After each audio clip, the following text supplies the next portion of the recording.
जय श्री राम।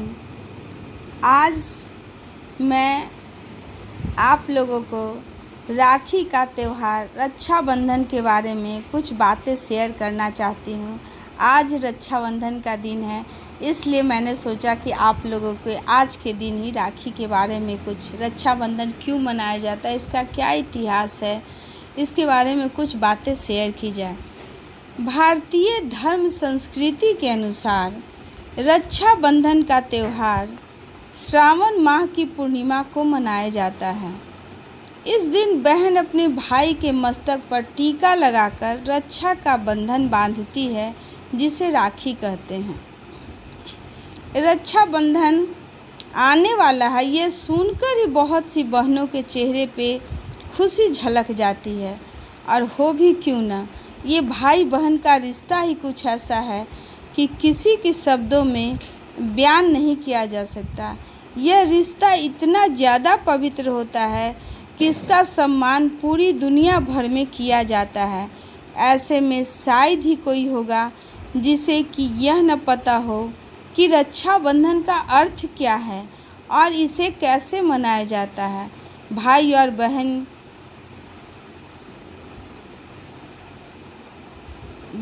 बहन का प्यार दुनिया भर में प्रसिद्ध है और भाई बहन के रिश्ते को इतना सम्मान दिया जाता है, तो वहाँ पे भारत, जिसे कि संस्कृतियों की भूमि भी कहा जाता है, वह कैसे पीछे रह सकता है।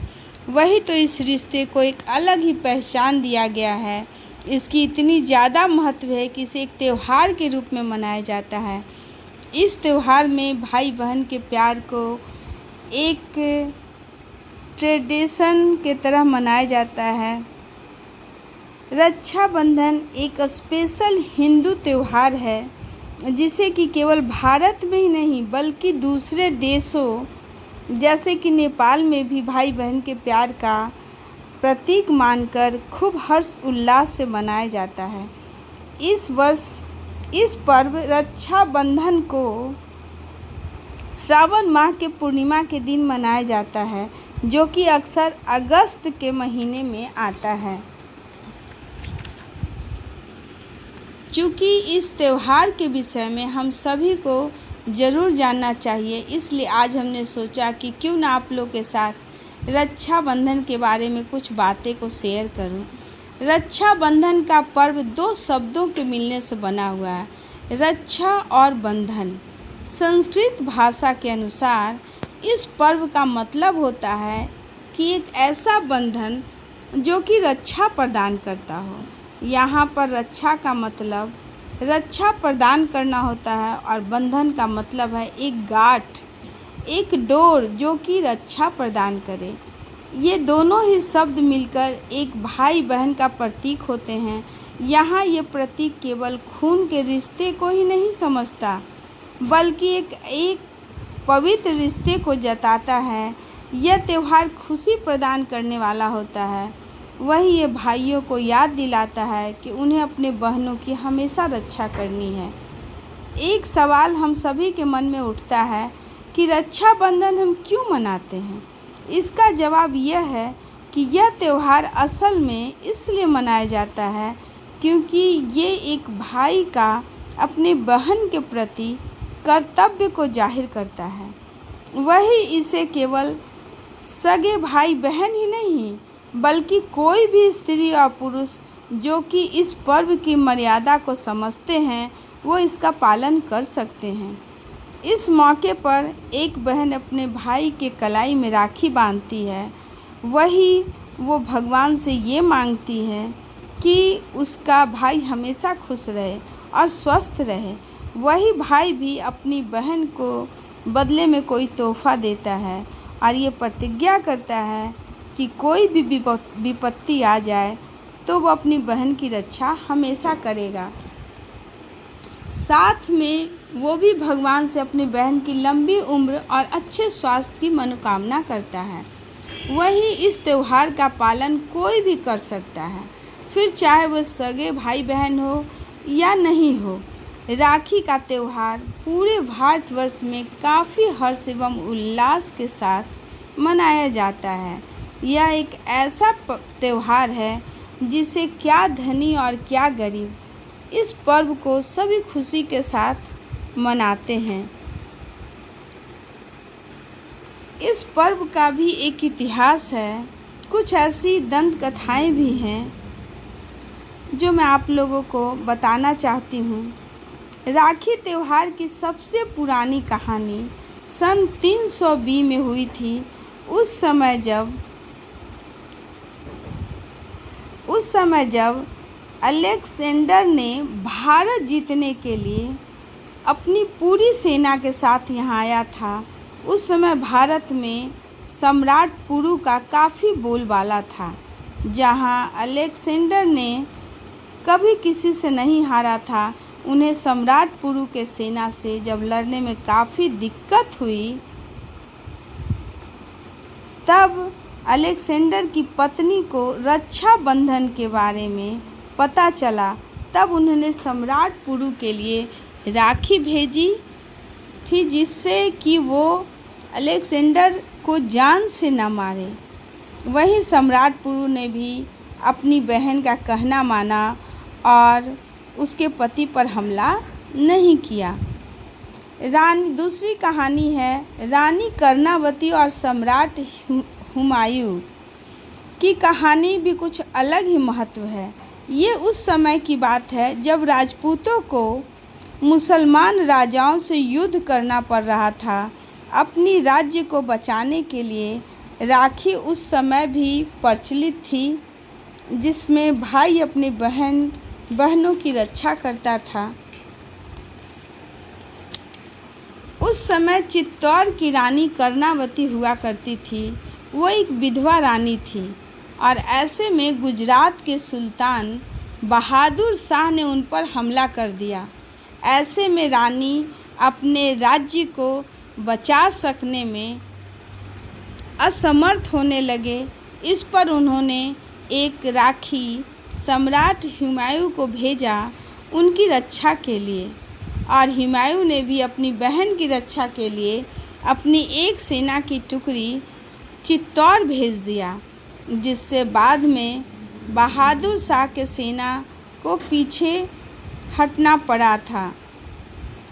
भविष्य पुराण में भी ये लिखा हुआ है कि जब असुरों के राजा बाली ने देवताओं के ऊपर आक्रमण किया था, तब देवताओं के राजा इंद्र को काफ़ी क्षति पहुंची थी। इस अवस्था को देखकर इंद्र की पत्नी शची से रहा नहीं गया और वो विष्णु जी के करीब गई इसका समाधान करने के लिए। तब प्रभु विष्णु ने एक धागा शची को दिया और कहा कि इस धागे को जाकर अपने पति के कलाई पर बांध दे। और जब उन्होंने ऐसा किया, तब इंद्र के हाथों राजा बलि की पराजय हुई। इसलिए पुराने समय में युद्ध में जाने से पूर्व राजा और उनके सैनिकों के हाथों में उनकी पत्नी और बहनें राखी बांधा करती थी, जिससे वो सकुशल घर जीतकर लौट सके। एक और कहानी है, असुर सम्राट बलि एक बहुत बड़ा ही भक्त था भगवान विष्णु का। बलि की इतना ज़्यादा भक्ति से प्रसन्न होकर विष्णु जी ने बलि के राज्य की रक्षा स्वयं करनी शुरू कर दी। ऐसे में माता लक्ष्मी इस चीज़ से परेशान होने लगी, क्योंकि विष्णु जी अब बैकुंठ में नहीं रहते थे।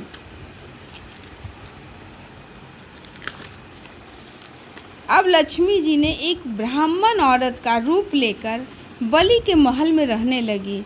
वही बाद में उन्होंने बलि के हाथों में राखी भी बांध दी और बदले में उनसे कुछ देने को कहा।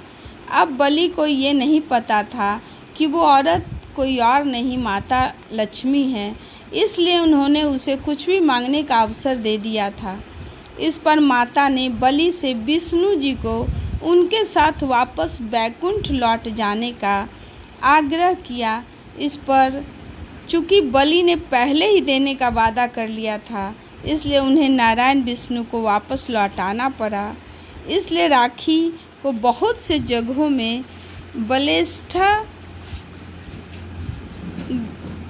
बलेबहा भी कहा जाता है। इसलिए राखी को बहुत से जगहों में बलेबहा भी कहा जाता है। उत्तरांचल में इसे श्रावणी कहते हैं। इस दिन यजुर्वेदी द्विजों का उपकर्म होता है।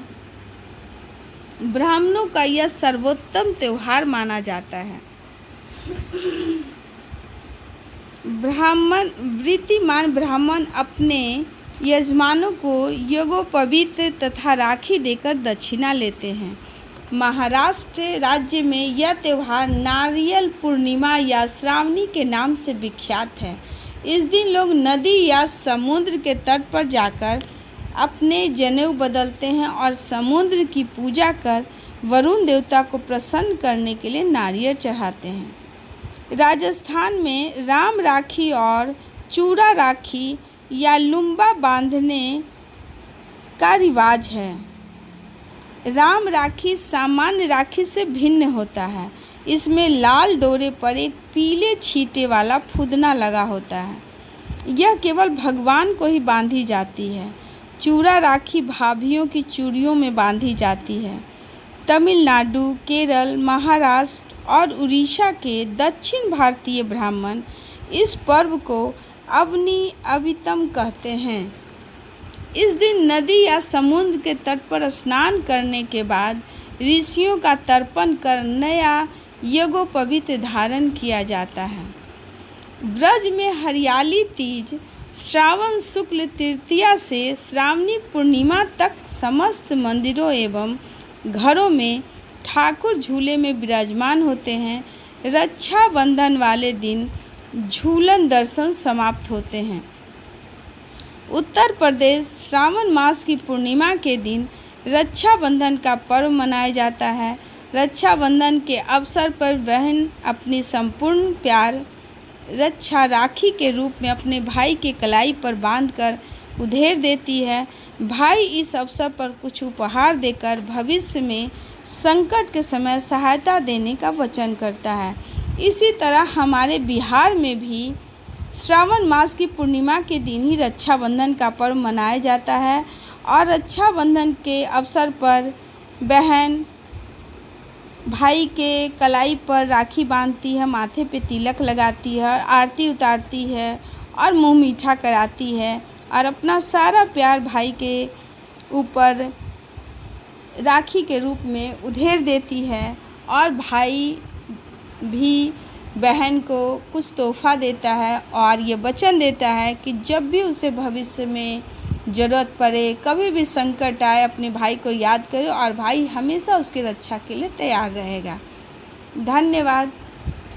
अगर आपको मेरा ये वीडियो अच्छा लगा हो तो प्लीज़ इसे लाइक कीजिए और ज़्यादा से ज़्यादा शेयर कीजिए ताकि और लोगों को भी इन बातों के बारे में पता चल सके।